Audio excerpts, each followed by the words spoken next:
Get ready for an inspiring episode. Today I chat with Kim Wilson, a homeschooling guru and supermom of 4 children.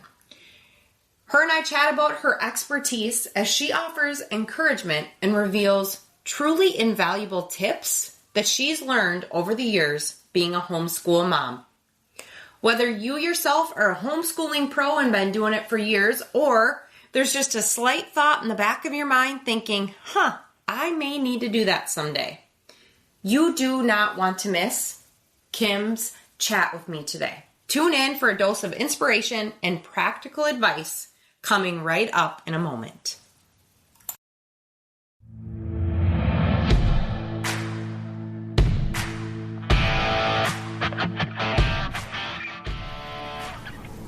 Hi, I'm Jenna Dix, and I'm always rambling. Just ask my husband. I have a great family and a pretty cool life, but I'm a recovered alcoholic. That's hard to say, but my goal is to inspire and educate to help others hopefully find life beyond an addiction. I'm all things: sex, drugs, and rock and roll. Getting healthy, momming, and politics. Get offended easily? You better stop listening. There is no point in wasting that Botox by stressing yourself out listening to a podcast. Welcome to Ramblings of an Addict with Jenna Dix.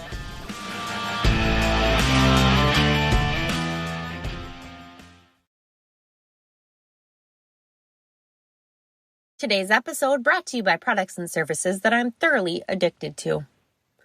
Are you tired of the same old meals and want to try something new in the kitchen? Look no further than Bridgett Stockwell, an independent Pampered chef consultant. With Bridgett's help, you can upgrade your kitchen tools, discover delicious new recipes, and learn cooking techniques to make mealtime easier and more enjoyable for you and your family. Whether you're a busy mom, a cooking enthusiast, or a brand new person heading into the kitchen, Bridgett can help you create healthy and delicious meals that your family will love. Contact Bridgett Stockwell today to get started on your culinary journey. Her details are in the show notes. Happy cooking! All right, so I am so excited today to have Kim Wilson, a friend of mine, a local mom from Woodbury as well. And Kim is one extraordinary woman. I met her a couple years back, and I knew her as the Woodbury City Councilwoman, which that in itself is a pretty awesome title to have, because that shows, hey, I kind of have my ducks in a row. And the more I got to know this woman, I was like, wow, she truly is someone that can put so much into play in life and do it in a really beautiful way. So Kim is also a mom, she's a wife, and the cool thing about her momming is she has homeschooled her children. It was roughly a year ago at this point that I knew that the public schools were not a place that I was going to be putting my daughter, which to me at that point was a little heartbreaking because I'd worked in the public schools in Minnesota and I was really struggling with letting go of that vision. But I knew my daughter needed better and I wanted to give her better. As I've said in this podcast before, God gifts you your children. It's your job to take care of them. And I knew I needed to take care of McKenna in a way that we put her in a school that helped her flourish. We've looked at private school. That's still not completely off the docket, but I talked to Kim, and the more I talked to her and her encouragement of, you could homeschool, all these little subtle nudges, I finally grabbed one. And I chatted with Kim quite a few times in the beginning of this journey, roughly, I think like 7 months ago. She gave me a lot of good advice. I'm still, oh goodness, novice doesn't even begin to explain where I'm at. But Kim gave me so much good advice that I wanted to make sure that I could take some of her knowledge and share it with all of you on the podcast, because I do know a lot of moms are looking at podcasting or at homeschooling. So with that, and I already shared with Kim, sometimes I make snafus on this podcast and we just keep going, and I just proved it. And with that, I'm going to turn it over to Kim. Kim, I want to welcome you to the podcast today. And turning it right to you, I would love for you to share a little bit about yourself with the crew. Oh, thanks, Jenna. First of all, congratulations on all of your new things that you have and taken on this year. It's amazing. Thank you. You've been such an inspiration, actually, to me. And I don't know who that lady was that you introduced, but I'd like to meet her sometime. She sounds like she's got everything together. Isn't that how we always feel about ourselves? Yeah, that is true. So I'm Kim Wilson, and yes, I currently sit on the Woodbury City Council, but and I do enjoy that. But my passion is really homeschooling. I love homeschooling. Not every day, not every year, but it really has been a blessing. So I've lived in Woodbury, Cottage Grove area my whole life. I graduated from Woodbury High School back when the high school was fairly new. And small, and have not left. I left for, to go to school and then moved back and have been back since the early 90s. I purchased my first home here. So I have 5 children ranging from 33 to 15. Mm-hmm. And the 33-year-old was not homeschooled. I have a gap between number 1 and number 2, a 10-year gap. So the last 4 were homeschooled, and they're fairly normal. Yep. I like it. That's a compliment to any mom, right? Yeah, if you could say my kids are fairly normal, that's a win. Fairly normal. So I 24 years ago is when I actually quit my job to stay home with the kids, and homeschooling was not on the radar. Never even thought about it. So, yeah. Well, sliding right into then my next question. Yeah. So child number 1 did the whole school system thing. What did bring you to a point then that you were like, well, homeschool is the way to go? Yeah. So child number 2 was in the Woodbury school systems here, the South Washington County, but in the Woodbury schools. Yeah. And she just was having trouble, believe it or not, in first grade. Didn't realize the extent of the problems that were going on with bullying and things like that. Wow. But when it finally did come to our attention, the school was on board with, helping separate the kids and things like that. Mm-hmm. But then second grade comes along, and all summer we had been researching private schools, charter schools. What are we going to do? That's a lot of money. Yeah. I think I can homeschool. I'm pretty sure I can homeschool. Why am I so afraid to homeschool? And really, it was a back-to-school night that we said, this is it. We just cannot send her to school. So we went up to the school and informed them that we would not be sending her to school, that we would be pulling her home and homeschooling her. And really, she was in second grade, and our philosophy was, if I'm not able to teach a second grader what she needs to know, I'm not sure I should be taking care of any of my children. I'm pretty sure I could handle second grade math and science and social studies. So that's really how we did it. And we were not prepared. We had no curriculum. I had done a little bit of research, but 20 years ago or 15 years ago, however long it's been, the information and, of course, the internet and social media and everything has made everything easy but hard at the same time, because you're just inundated with information nowadays, where back then I just went up to Lifeway bookstore and they had a homeschool section, and I just started pulling things off the shelves. Oh, interesting. Yes. There wasn't a lot of choice, so that's just what I did. Yeah. And I agree with that, because, when you finally nudged me enough times that I was like, okay, I'm willing to try. The amount of resources out there. At first I was like, oh, this is so cool. And then it didn't take long for me to be like, oh, this is so much. Yes, correct. It's just overwhelming is really what happens. Yeah. I always say, there's so many great options out there that you can almost become paralyzed with those options. You're afraid to make a decision because you're afraid of making the wrong decision. So do you have any advice based off of that for a mom who's like, oh, I think I want to do this. And all of a sudden she's like, exactly, inundated with all of this info. Like, what do I do? Where do I go? Which is right? What should I do? Yes. Yeah. Well, the first thing, is prayer. Prayer will help Amen. in a lot of ways. Yes. And don't pray once and then move on. It's a continual praying over absolutely everything.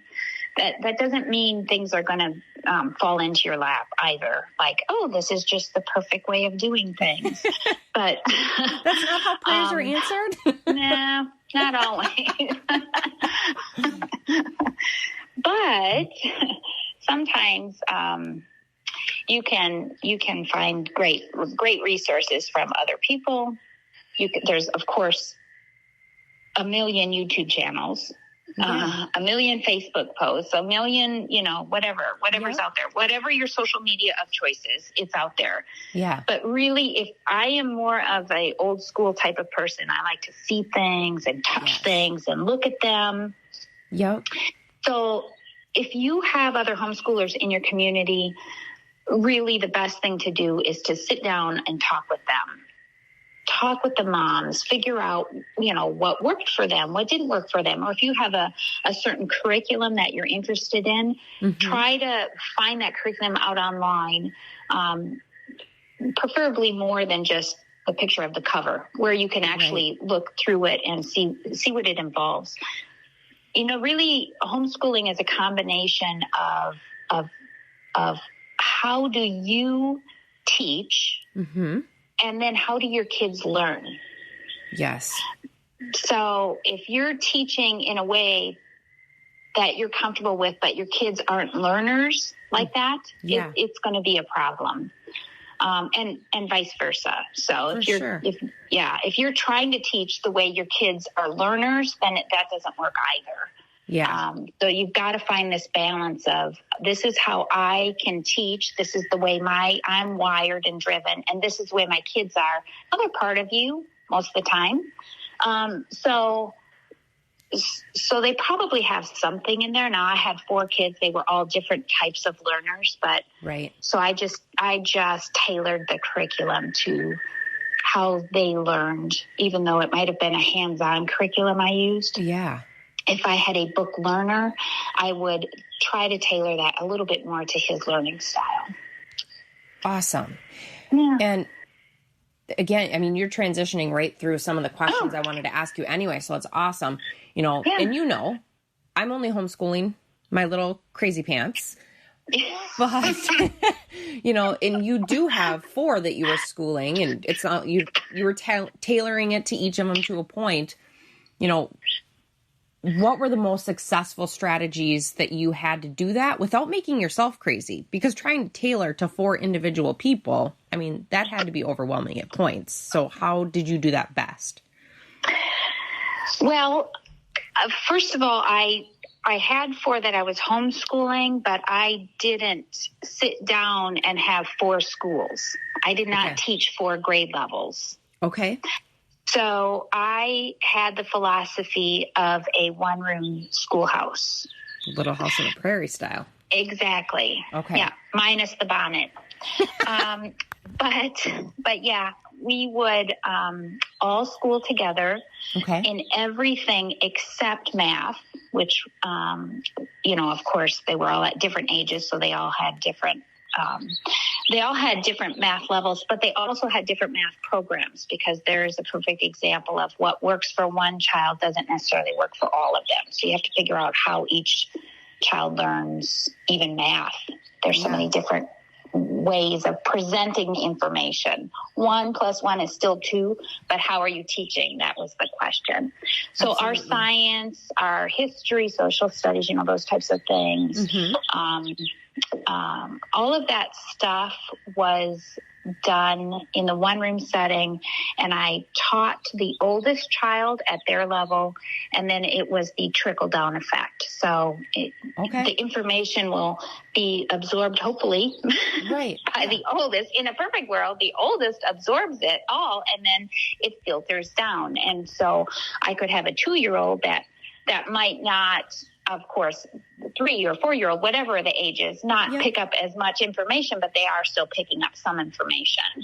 Exactly. Sometimes faster than the kid that's supposed to be learning it. So. I can imagine. I'm not saying any names, but it happened. So this is a weird question, kind of based off of that. Did you happen to notice then that the ones that were younger had, I don't want to say that any of your children are smarter than the others, but like, did they have a wider knowledge base at some point? You know what I mean? Because of that trickle down effect. No, I'm actually finding it just the opposite. Which I probably shouldn't say it online, but we're all about honesty. Okay, let's just be honest. No, they have all different learning styles, and they have all different retention styles. So I'll just call them 1 through 4, one being the oldest. Okay. Yep. Number 2 is extremely good at memorizing things. He can hear things and remember it. Like, you don't have to repeat it, except I always had to repeat to clean your room. So I don't know why that was, but he would hear things, dates, if we were studying, any of the wars, he would remember dates and generals and battles. And my number 1 could not remember those things. And it was very frustrating for her. But she was gifted in other areas. So, but I do find my number 4, who is the only one at home now, it did not have the same education as the first 2 and the oldest 2 for sure, but maybe the 1, 2, and 3, because there's 3.5 years between 3 and 4. Okay. And so by the time she was into the more school age, I already then had high school kids. And so she maybe didn't have the experience that number 1 and 2 had. So it's interesting. Yeah. Yeah.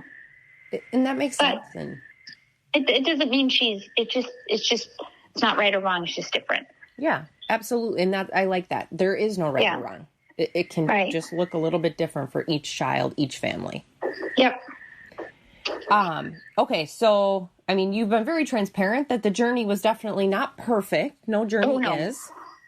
What challenges did you face when you were homeschooling, and how did you overcome them? Especially thinking, what are some common challenges that other moms probably will run into themselves? Okay. So probably whenever someone asks me, what was your biggest challenge? My biggest challenge was that first year of homeschooling. Okay. We had made that commitment and that was great, but I had a real hard time letting go of the way traditional school settings are, right? Yeah. So you always are thinking, I don't want it to look like the traditional school, but I don't know anything else. Yes, exactly.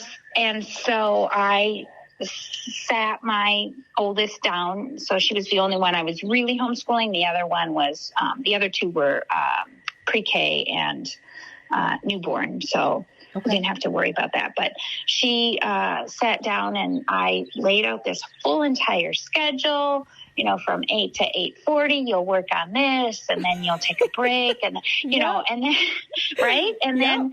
And then the problem was, she would get done. And I'd be like, well, how can you be done with math in 15 minutes? We still have another 25 minutes scheduled for this math class. So now we need to do another lesson. And it really turned out to be, she was crying, I was crying. It was a mess because I knew that isn't what I wanted. but that's all I knew. And I was what I really wanted to do was what's called unit studies, where everything revolves around one topic. So your social studies and your science and your literature and language arts, everything revolved around whatever it was you were learning. Okay. And so that's what I wanted to do, but I didn't really know how to do it, and it didn't feel like learning because there were no workbooks. Yeah. There was no way to check, like, how do you know this? How am I going to prove that you really learned something? That was something that I had to get over also. So it was at Christmas time when we took a break, and I really, really just went through and just did a lot of praying and a lot of crying. And after Christmas break, I came back refreshed and set aside workbooks, anything like that. I just set it aside other than math. Math, you still need to have a workbook or something. Everything else was set aside. And we dove into the unit study approach and embraced it. And what a difference it made. And that is the approach we used all the way up until right about high school for my oldest one. Yeah. So that was really part of the, that was a difficult time, but it was difficult. Yeah.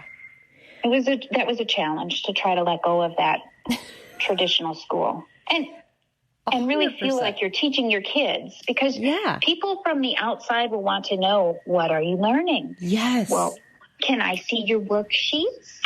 Oh, you don't have any worksheets?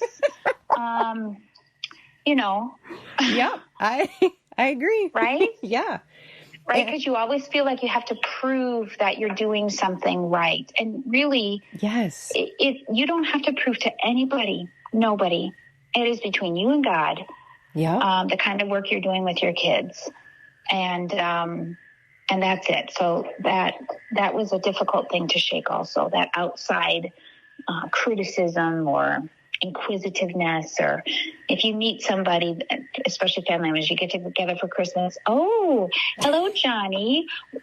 Have you learned about this yet? Have you learned about that yet? Oh, you haven't? So be prepared for those kinds of testing. Yeah. Oh, I'm sure.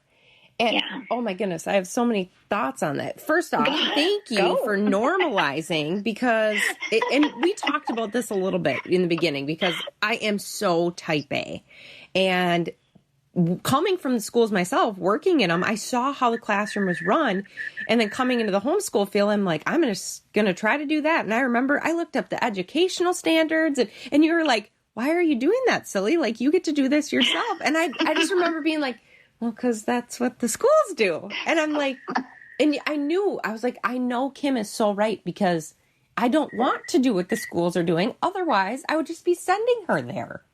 Right.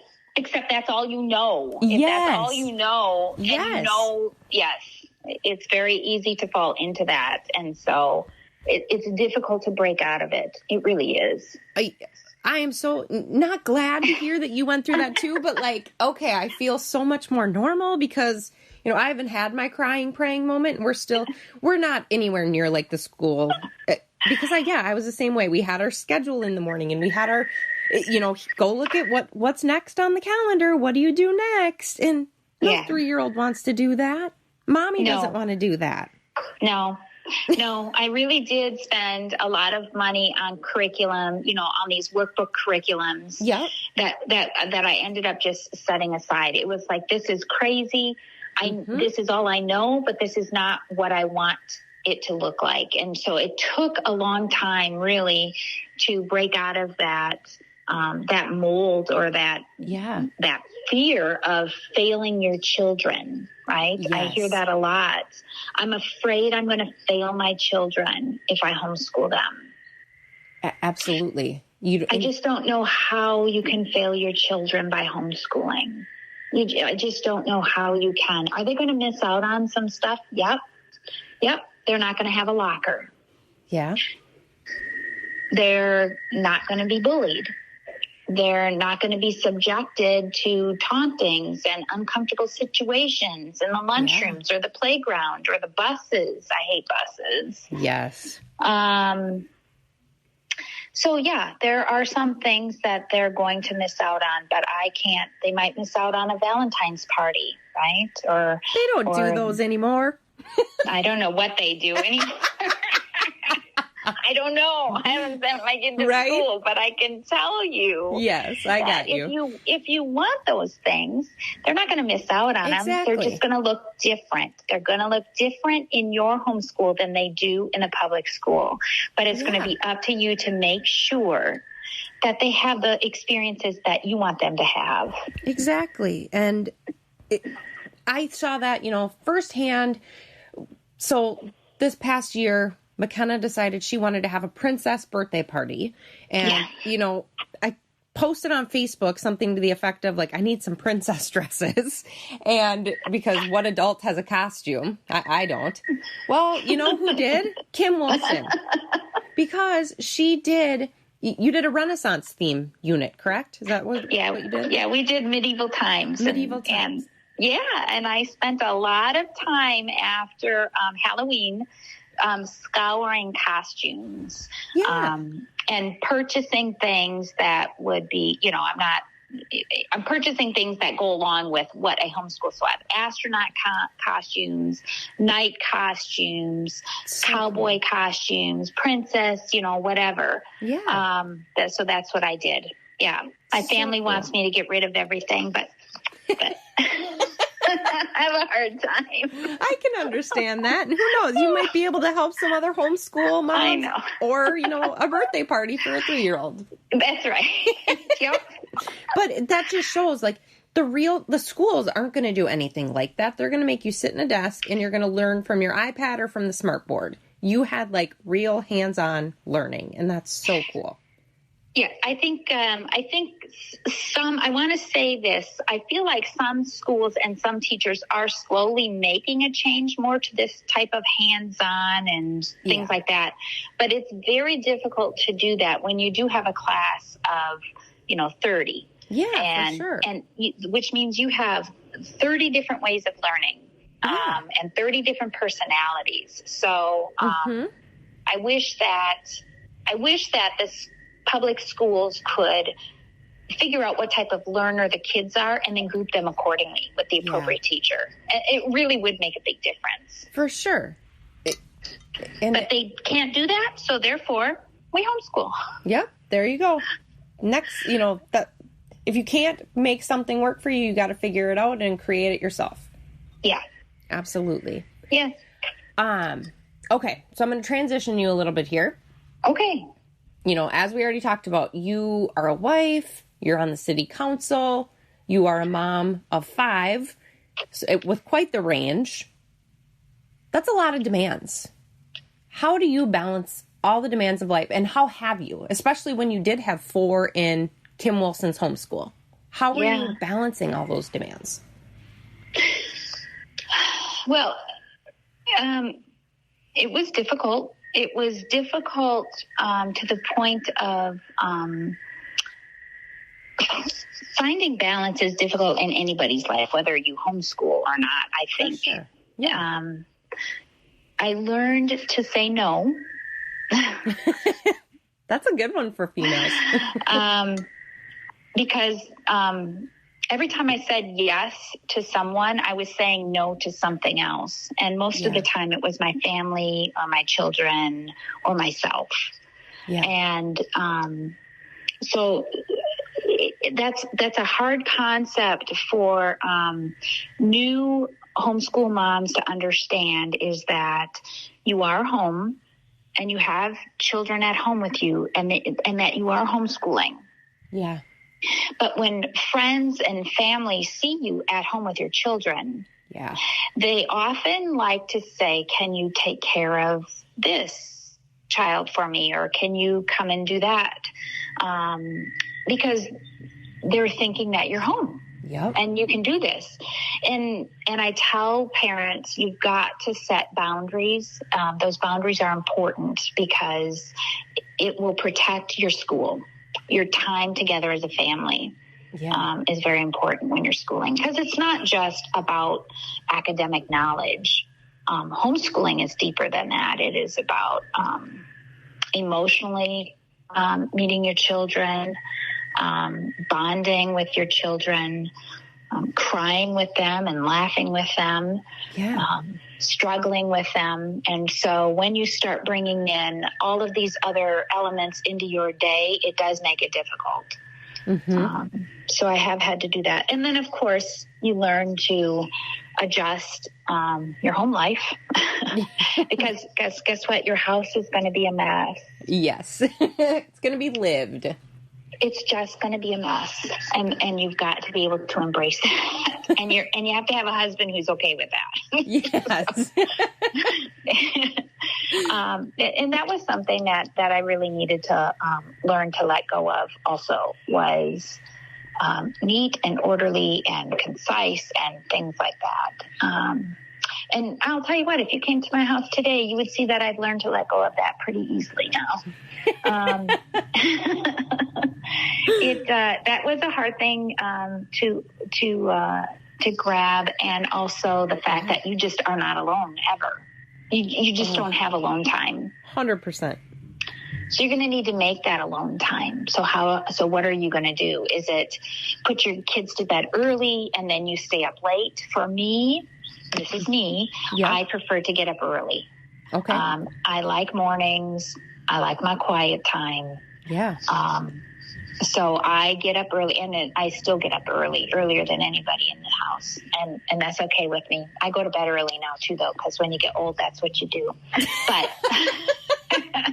but I get up early. I would I had Bible study that I did in the mornings. I tried to work out in the mornings, but I preferred Bible study over working out. And coffee. I enjoy coffee. So that's what I did. And it's important that you do make that time for you, and then figure out, get your ducks in a row for the day with your kids. Because it's not good when you sit down to do a project or teach something and you're like, oh, shoot, I don't have this, so we can't do this today. Or, oh, I don't know where this book is, I can't find it. And then my other biggest piece of advice is take care of yourself in the morning, but plan for dinner. Plan for dinner. Do not wait until 3:00 in the afternoon or 4:00 in the afternoon and go, I am so tired and my house is a mess. What am I going to make for dinner? Yeah. Have a plan. Either start it or meal prep. Some people meal prepped on Sundays, that I know. That was not something I did. I didn't enjoy it, so I didn't do that. But I at least knew that morning. I did not have a menu planned out, but that morning when I wake up, I'm like, what are we going to have for dinner tonight? Okay, this is what I'm going to make. Okay. So I had an idea, made sure I had the ingredients, and I had an idea. Got it. I like that. Yeah.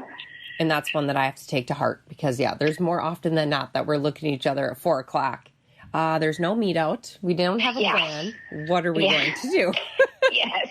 And it's tiring. It is. It just gets, and you're just exhausted, and it just doesn't work. Yeah. I also, chores were a big part of our school day with my children. Oh, I like that. Yeah. I am all for sharing in the joy of cleaning. Yes. And I know there's controversy around whether to pay your children for chores or not pay your children for chores. I paid them. Okay. And again, it's one of these things that you're going to have to figure out what works for your family. Yeah. What are your expectations in your household? For sure. So I taught my kids did chores. They drew from a chore jar. Okay. Every morning. Every morning, I like that. Every morning they had different chores, and that took us a while to figure out how to do that. But every morning they had new chores. Okay. And they were paid a carnival ticket, like a ride ticket. Yeah. For each chore they did. Okay. So they had an opportunity to earn 4 chore tickets a day. Okay. Okay.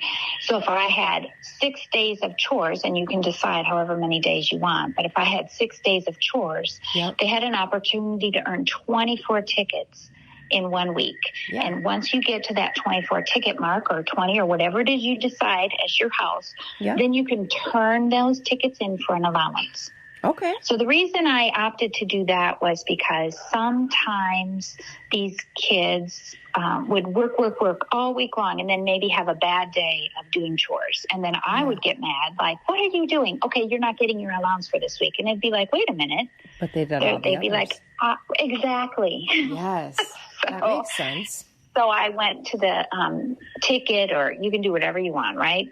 I like Stars that. On a chart. I don't care what you do. Yeah. Everybody's got to tailor it to themselves. But for us, the tickets worked because then, as my kids got a little bit older, they learned that they could start bartering and trading. I don't want to do this chore. I don't want to clean the bathroom today.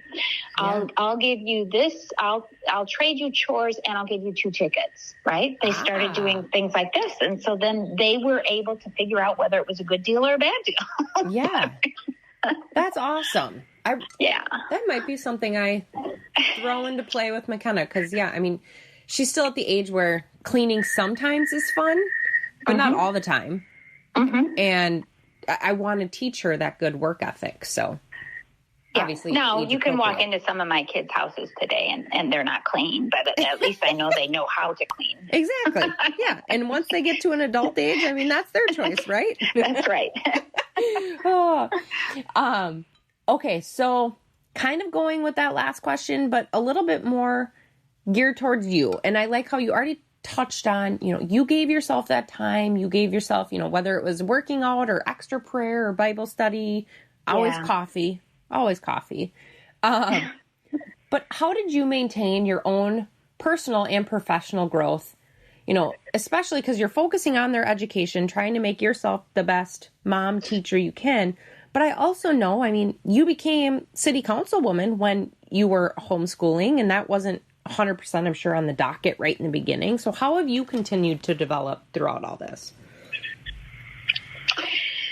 Well, I shared earlier that, 24 years ago, actually, this month was when I was the last time I worked. I was a court reporter, and we made the decision that when we started having more children, that I would just stay home. That was a unified decision. Awesome. Never did we think it would ever turn into this homeschooling and not going back to work. Yeah, as I approach retirement age. But so as far as professional growth, there wasn't any. I have zero professional growth during this time, but that doesn't mean I haven't had growth. Yeah. I've just grown in different ways, but I know it was very difficult for me when I first quit to accept that I was not bringing in a paycheck. Yes. That was very hard for me to embrace that I felt like I was not contributing to the household. Yep. And I don't, again, every household is different in how they handle everything, their finances or what have you. In our house, there was no his or her. It was always a joint account once we got married. And so that's just how it was. But I had worked since I was, I don't remember, corn to tasseling 2 years. So what was that? Maybe 14 years old? Oh, yeah, 13, 14. Yeah, somewhere in there. And so it was hard to realize that I don't have a paycheck. Yes. I feel like I've lost my identity. Yep. Who am I? People are like, you stay at home, and the stigma that goes around with stay at home moms. Yep. It might be changing. I hope it is. To a point. It did. Yeah, I think to a point it is. But I did, it's amazing really how people do get caught up in titles and careers. 100%. Yep. And so for all of you stay-at-home moms out there, I always say, if you need a title, you can just say that. I always say, okay, I'm the CEO of a nonprofit child development firm. There you go. Yep. The pay is really low, but the rewards are eternal. And that's the truth. I mean, and there you go. And then all of a sudden, don't you sound a little more like worth something? You're almost elite at that point, right? Yes, you are. Yes, you are. Oh, I love that you went that way with that question. I wasn't expecting that. And that's so beautiful because, my story. Yeah. And you just need to find other like-minded people and families and be able to really fellowship with them, have friendships with them, help each other out and lift each other up. Because really, the stay-at-home mom is really an underpaid unappreciated type of job. But I'll tell you what, I would never go back and change that. And I tell my children that too. You are not putting your kids in daycare or sending them to school. I will take them. So I got to keep myself moving because there's no prospects on the future here. So I think I'll be 70 before I have my first grandchild. I know that's been a focus of yours. You always have your little jokes about your kids finding their partners, and now I get it a little bit more. I know, because they all want me to get rid of my stuff, and I'm like, wait, I might have a grandkid someday. And they're like, yeah, no. Like, you will really? Someday. So, yes. Oh, I love that. Yeah. Okay. Of course, it wouldn't be Ramblings of an Addict if I didn't stick with the theme to a point. So I'm curious, have you ever found yourself addicted to something? And if so, feel free to share how you either overcame it or used it to your advantage. Okay. I think everybody has addictions to something. Mm-hmm. I know that I suffered from FOMO. Yeah. Yes. which does a number on your life. It really does. And especially if you're going to homeschool, you cannot do everything with everyone at all the time. I also used to smoke. Okay. So I do find myself, even though it's been many, many years, I tell my kids I could never have just one cigarette. Yeah. Because I know that I would start smoking again. Caffeine, right? As I'm sitting here drinking my coffee. Cheers, me too. My second pot. But it is half calf, so I can drink twice as much. I like that mindset. And today, my family would probably tell you, if you walked into my basement, it's stuff and books. Yeah. Like Madame Blueberry. Have you seen Madame Blueberry on the Veggie Tales? Oh, yes, I have. And the Stuff Mart? Yeah. That's probably me, because everything I would look at everything through the lens of, I might be able to use this. Yes. I wonder how I can use this. I'm going to save this. Or I go to a garage sale saying, oh my gosh, this is perfectly good. Yeah. I bet you I could use this for something. Yeah. You never know. You never know. So I have a lot of stuff that's labeled, you never know. There you go. Yeah. Well, and I don't know, the more I'm talking, because that's kind of come up a few times that you have a lot of stuff. But at the same time, whether it's for grandbaby someday or, you've helped me. I know you've done seminars on homeschooling. Like, who knows? You might be able to help some other families with stuff. Maybe. I hope so. Yeah. That's really what's next. That's really what I'm planning on. That's really my focus now is I'm wrapping up my homeschooling journey with my daughter, who's a freshman in high school. Well, she just finished her freshman year. And so now I am really coming just along the new families, new homeschoolers, try and get them going in the right direction. And really, everybody's going to make mistakes. Welcome to the world. For sure. The mistakes have to be made in order to learn what to do or what not to do. So right now, I really want to focus on encouraging and equipping new homeschoolers. You don't have to be a new parent. It's not necessarily my kids going into kindergarten or preschool. If you're pulling your kid home in 6th grade or 9th grade or whatever, reach out, because really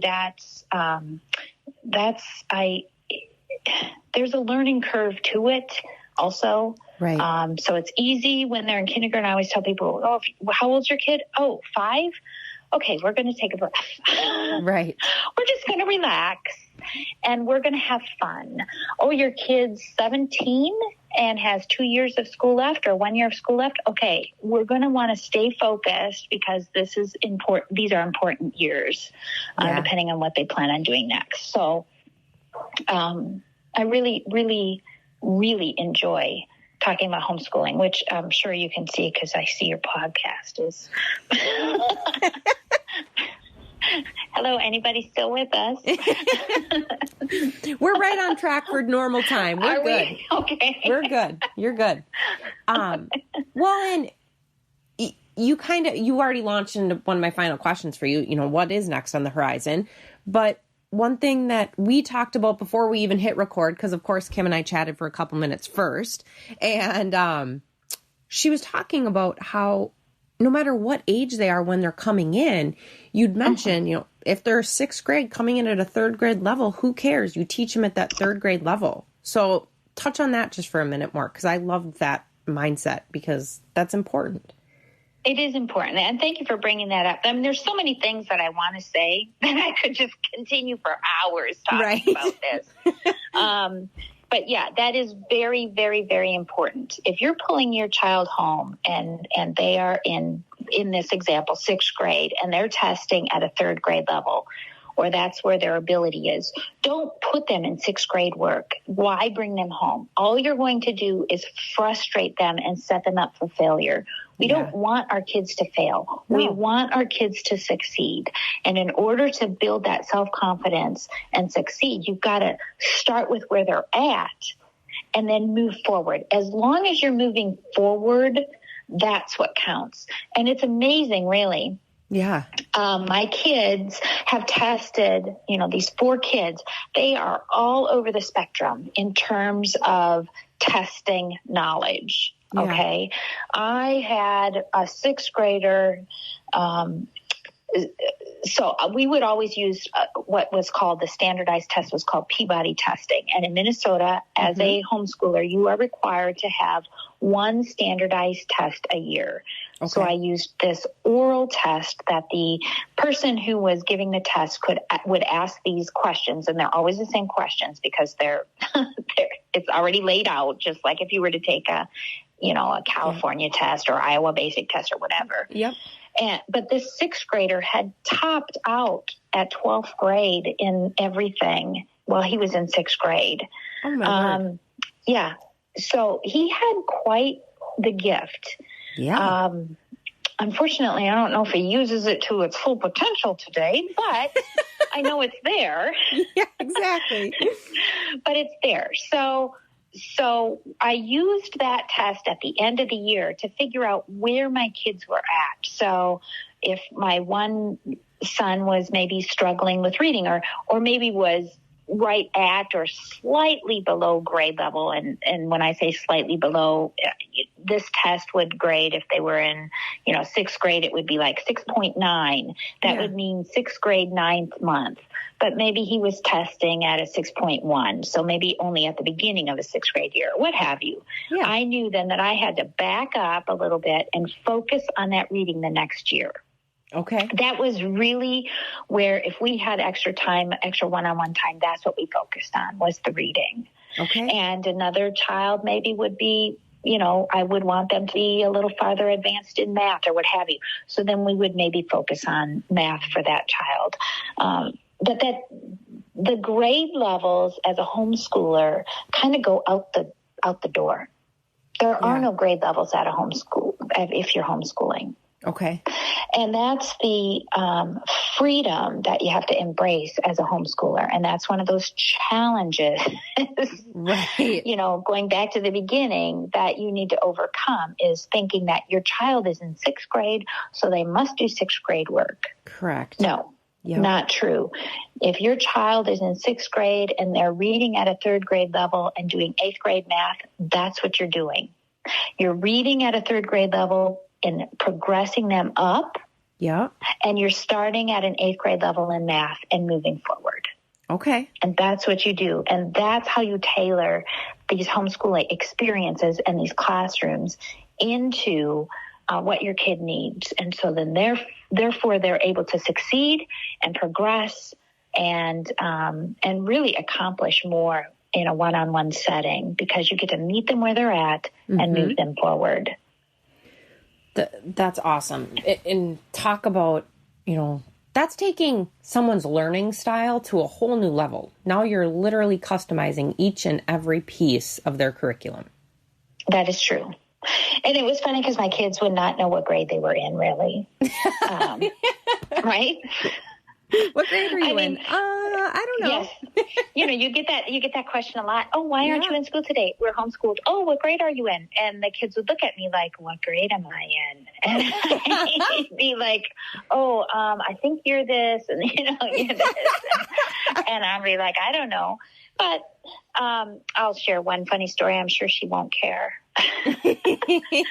Well, there's a couple of them, but this one was in particular, one of the pitfalls of homeschooling, right? You don't write your name on the paper. Yeah. Right? Nobody has to write their name on any paper. And for us, we didn't really have any papers.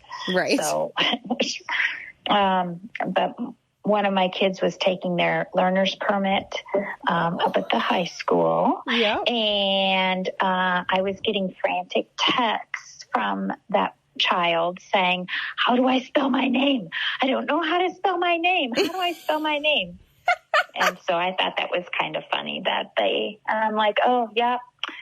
Hello, every homeschooler should know how to spell their full entire name by the time they are 15, hopefully. That's a goal. So I backed that up and I made that part of my goals for all my kids. Oh, that's awesome. And I'm sure there was other things she could do and blow it out of the water. Yeah. She just didn't know her full entire. I mean, she knew her name. She just had never written it. So she was a little unsure of how to spell her full entire name. So, oh, that's awesome. Yeah. It's a learning experience for all of us. So exactly. One question I did have before we get to the wrap up here.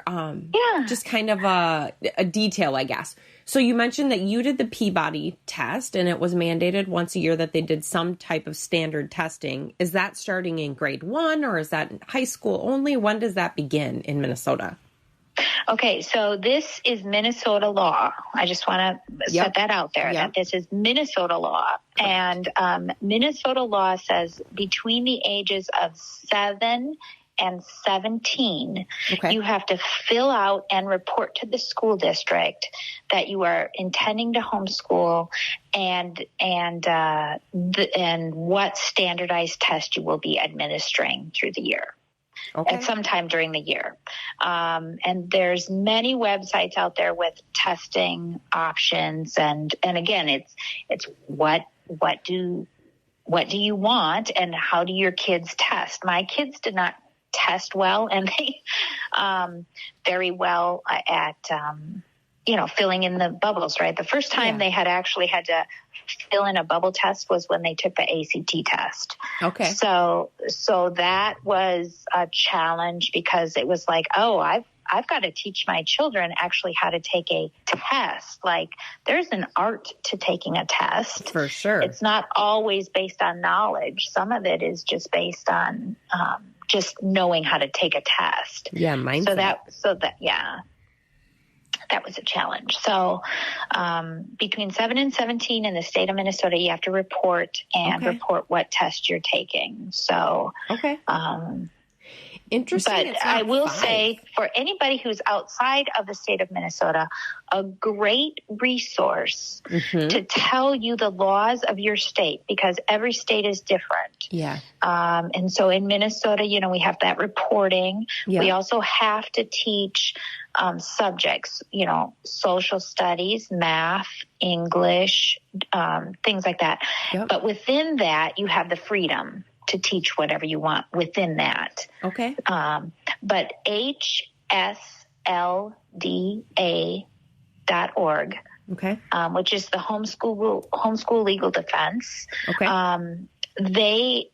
You will be able to sign, go out to that website and click on homeschooling laws and then pick your state, and they lay it out very nicely. Okay. What you need to know for anyone outside of the state of Minnesota. Yep.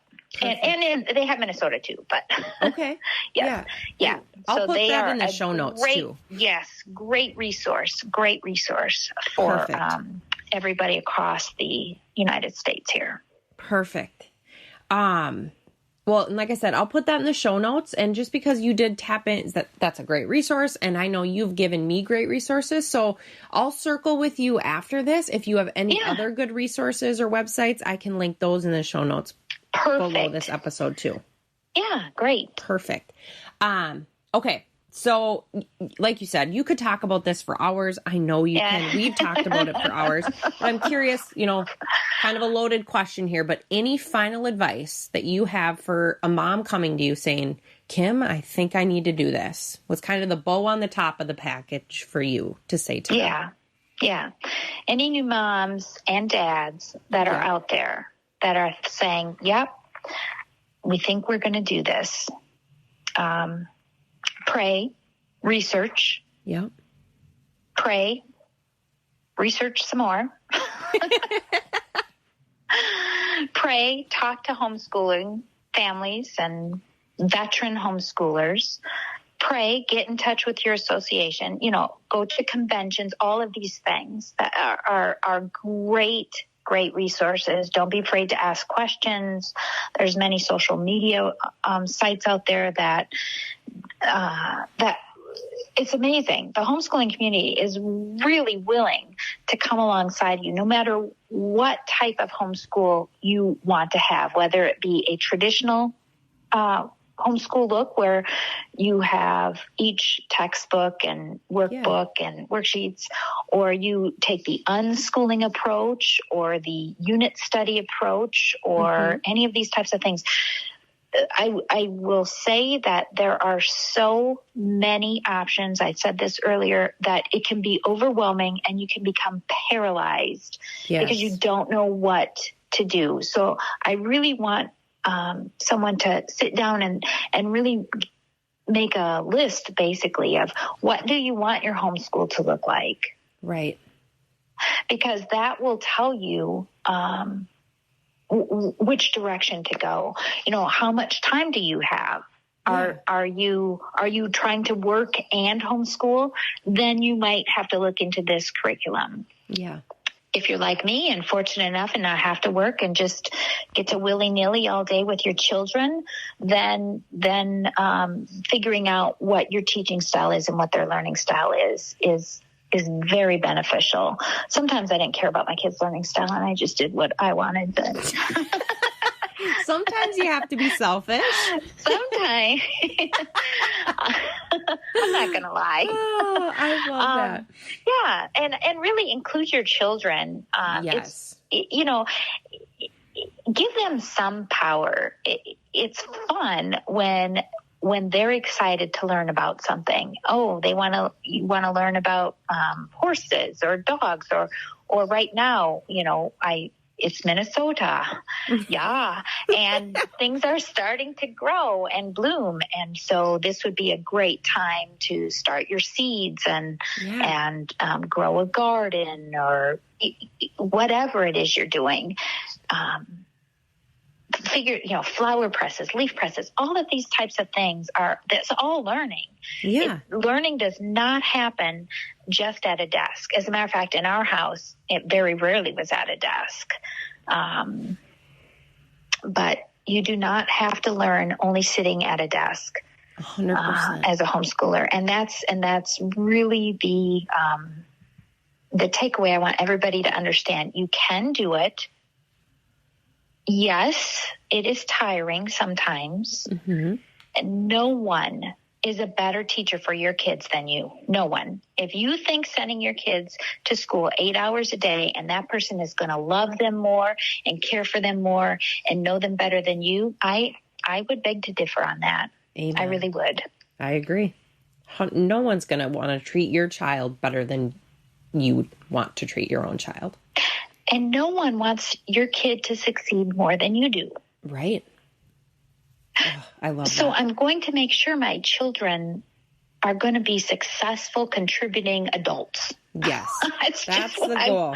Right? And so I know many times my kids' friends would say, oh, your mom can just give you an A and pass you. Yes, I could. I sure could. I'm not sure what good that would do. Exactly. I don't know what good that would do. Because, okay, so now you graduate from high school and now you're going to head off to college and now Mama ain't going to be there. Yeah, exactly. Those Hopefully, A's aren't just handed out. Yes. So, of course, I'm going to make sure my kids are prepared for whatever their next step is after high school. Yeah. And for some kids, my kids are going to college. I have 3, 2 in college, 1 is graduated. That's just their plan. Not every kid is going to go to college. I did not. Yeah.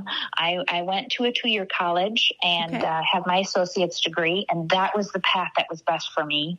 Yeah, absolutely. But you still need to, or if you're going to go into the military or just go right into the workforce, you still need to know what to do and how to do it and make sure your kids are ready for real life. Yes, absolutely. You know, we say it a little bit more aggressive over in our house, but I think we say everything aggressive at our house, right? And we always just say we want them to be successful and we don't want them to be a-holes.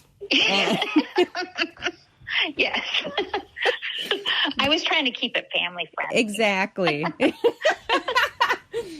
But I mean, exactly. It all comes down to that, you know, that theme, you know, I think this is just my theme of this show is God gifted us our babies and it's our job to make sure that we help them live up to the purpose he put them here for. Yes. Amen to that, Jen. I love it. Yes. Okay, Kim. Well, first off, huge thank you for you sharing all of this amazing knowledge. If you wouldn't mind, are there any ways that you would not mind sharing people could get a hold of you? Whether it's social media or do you have a way that people could ever reach out if they had questions? Well, I do. It's pretty limited at this point, even though my family is encouraging me to really focus in on this homeschooling journey. Because right now I'm just helping people as I know, people I know. Right. But I do have a Facebook page. Okay. Which tells my age. I love my Facebook. I can't even lie. All my kids say you should be doing something else, and I'm like, Facebook is what I know. Yeah. It's called The Commonsensical Homeschooler. Okay. That is my Facebook page. So if you go out there, you will see some posts. And, of course, when I find some great information, I share it on that. And then you could message me through that. Perfect. And I, again, love to talk about homeschooling and really try to help and encourage everyone who's on this journey. Awesome. Well, I agree with your children and your family that I think this is one of the purposes that you're here for, but you only know that better than anyone. You in your prayers are going to get that answer, but I will definitely share that page in the show notes as well.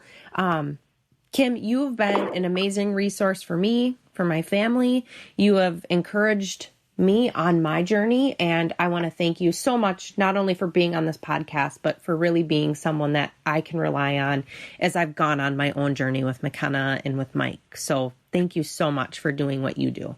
And thanks, Jenna, for sharing this with people and letting them know that it's there and it's available and it's easy. And it's easy.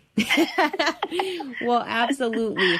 Well, thank you so much, Kim. And I will definitely, like I said, share all of that information in the show notes. So make sure to check down below for all of that good content to get what you need to be successful in your own homeschooling journey. I want to thank you so much for joining. And of course, thanks to Kim Wilson for such amazing insight, tips, advice, love. She poured it on today, and I am so grateful that she really opened up and shared all of that wisdom, because the homeschooling journey can be a very daunting thing. And taking those tips, remembering that the journey is going to be different for every single kid, every single family, every single homeschool parent. But I do hope that you found the conversation with someone that I truly look to as a homeschooling guru. She admitted she's far from perfect at it, but the journey itself should be and will be far from perfect, because we are all God's children, and He did not make any of us perfect. Her expertise, her encouragement, and her invaluable tips are truly treasures for all of us as we venture into these homeschooling journeys. Thank you so much for listening, and I'm excited to catch you in my next episode.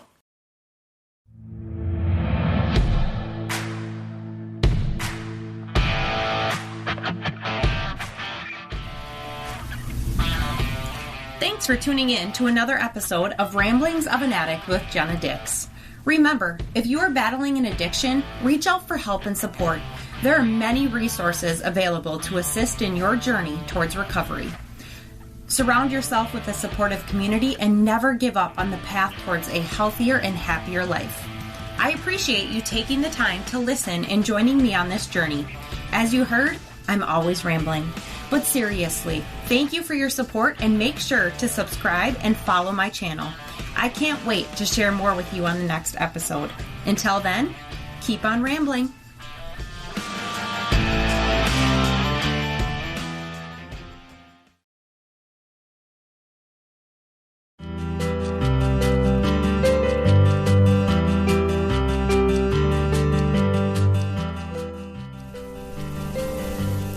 If you have found this podcast helpful and want to dive deeper into personal growth and self-improvement, be sure to head over to my website, jennadix.com.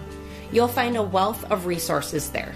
There is a little less drugs, sex, and rock and roll these days, but whether you're interested in getting healthy, information on momming or parenting, or politics, jennadix.com has something for everyone. So, what are you waiting for? Head to jennadix.com today and start your journey towards personal growth and self-awareness. See you there.